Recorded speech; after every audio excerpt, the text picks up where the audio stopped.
हाँ तो देखो बच्चों, हमने 1.1 कर लिया था।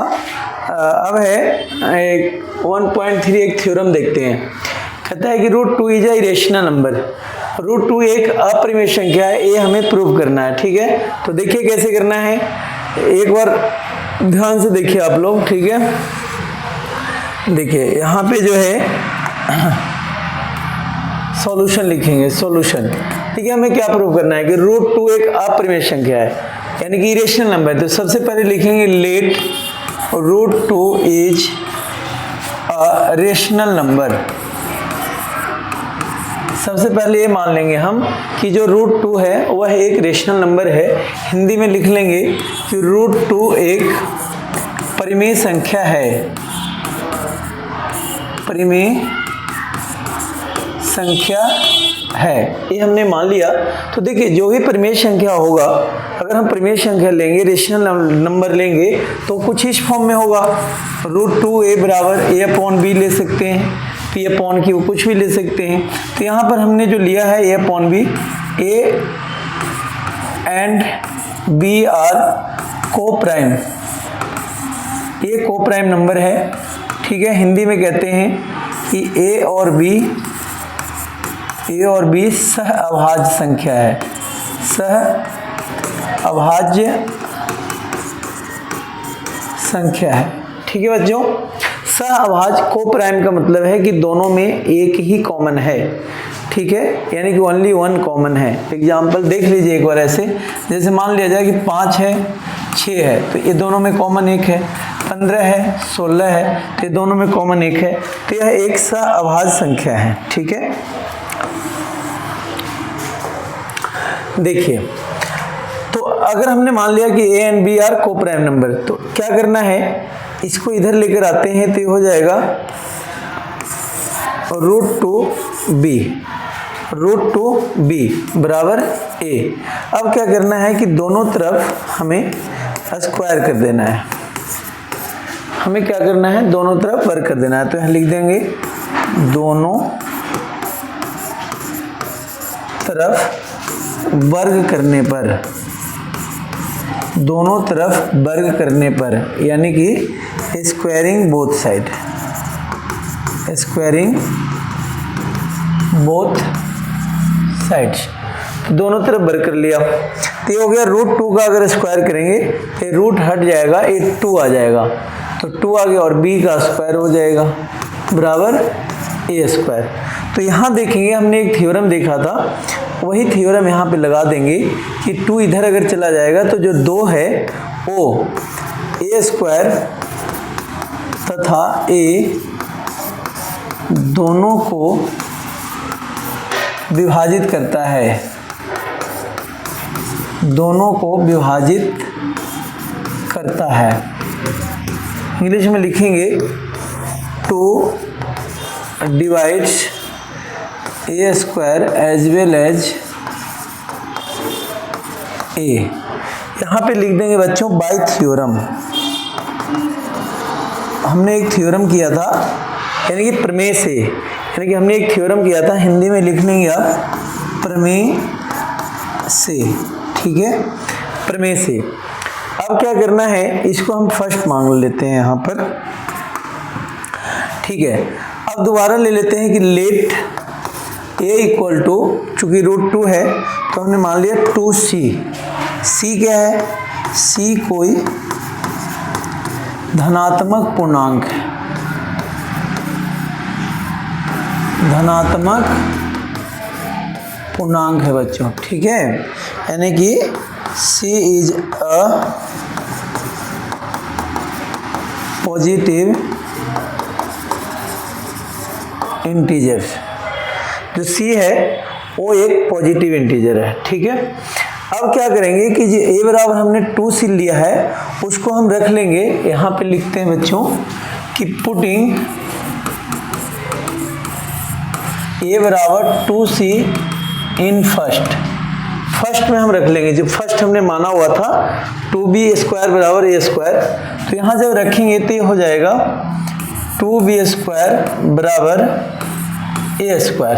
ठीक है, तो a बराबर 2c रखना है, तो यहाँ पर अगर a बराबर 2c रखते हैं ये हो जाएगा 2c, जहाँ ये है वहाँ, और स्क्वायर है तो स्क्वायर, तो ये हो जाएगा 2b स्क्वायर बराबर 2 2 जा 4 c स्क्वायर, 2 1 जा 2 2 2 जा 4, तो ये हो जाएगा b स्क्वायर बराबर 2c स्क्वायर, b स्क्वायर बराबर 2c स्क्वायर। तो ये 2 है बच्चों, अब देखेंगे कि जो 2 है, 2 इधर आकर के डिवाइड कर रहा है इसको, तो लिखेंगे 2 divides b square as well as b, यानी कि जो 2 है वो बी स्क्वायर के साथ साथ बी को भी विभाजित करता है, विभाजित करता है।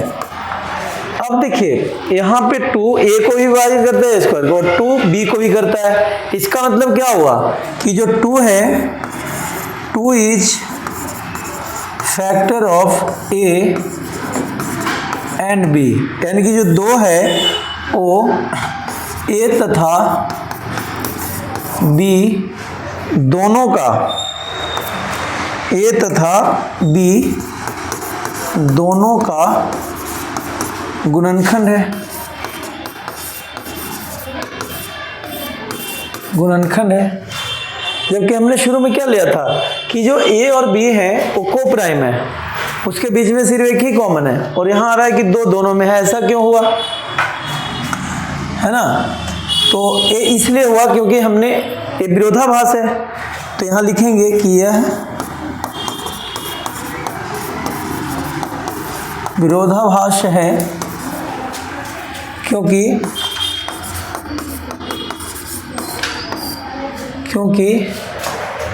दूसरा लिखते हैं, क्योंकि A तथा B सभाज्य है।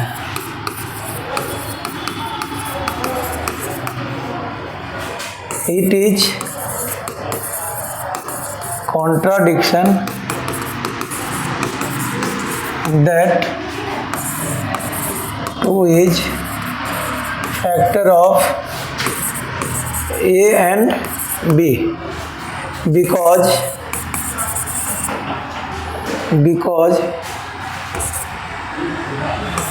A and B are co-prime।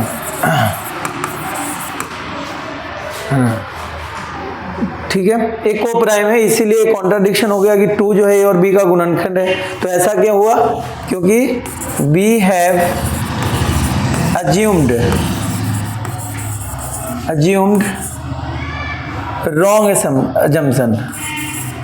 Wrong assumption in the beginning beginning में हमने रॉन्ग एजम्पशन कर लिया था कि रूट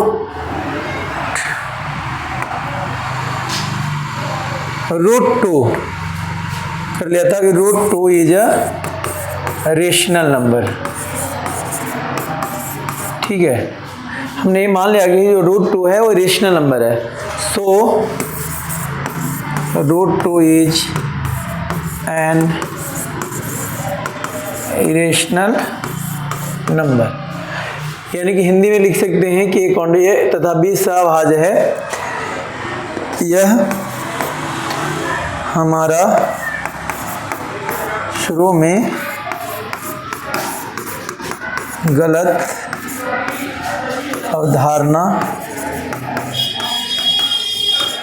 के कारण उत्पन्न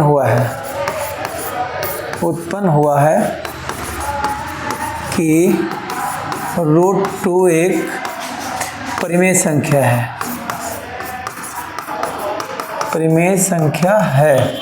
अतः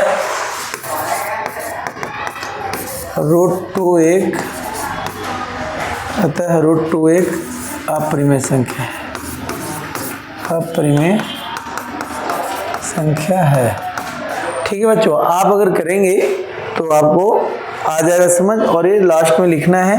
तो होमवर्क मैं देता हूँ आपको, आप करके मुझे दिखाएंगे रूट 3 का, रूट 5, रूट 7। ठीक है जी। ठीक है, ओके।